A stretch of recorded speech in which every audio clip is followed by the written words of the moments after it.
Hello అండి, త్రిబులస్ ఛానల్కి స్వాగతం. ఈరోజు నేను మీకు మా స్టైల్లో రొయ్యల కర్రీ చేసి చూపిస్తానండి.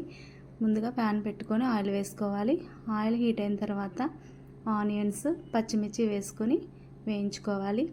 ఈ కర్రీలోకి ముందుగానే మసాలా ప్రిపేర్ చేసుకొని పక్కన పెట్టుకోవాలండి. ఇలా మెత్తని పేస్ట్లా చేసుకొని పెట్టుకోవాలి. తర్వాత కడిగి పెట్టుకున్న రొయ్యల్లో కొద్దిగా పసుపు, రుచికి సరిపడా సాల్ట్, తగినంత కారం వేసుకొని బాగా కలుపుకోవాలండి. మేమైతే కారం ఎక్కువగా తింటామండి, అందుకనే మేము ఎక్కువ వేసుకుంటున్నాం.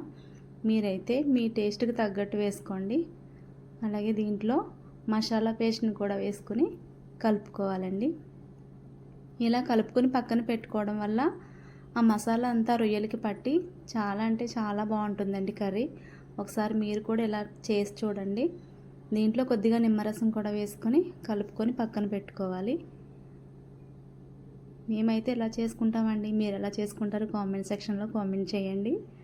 అలాగే వేయించిన ఆనియన్స్, కొద్దిగా కొత్తిమీర వేసుకొని ఒకసారి కలుపుకొని పక్కన పెట్టుకున్న రొయ్యలు కూడా వేసుకొని కలుపుకోవాలండి.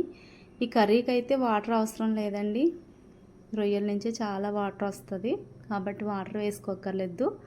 ఇలా కలుపుకొని ఒక 5 మినిట్స్ అలా మగ్గనివ్వాలి.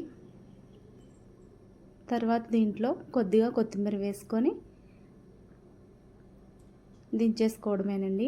అంతే, ఎంతో రుచికరమైన రొయ్యల కర్రీ రెడీ.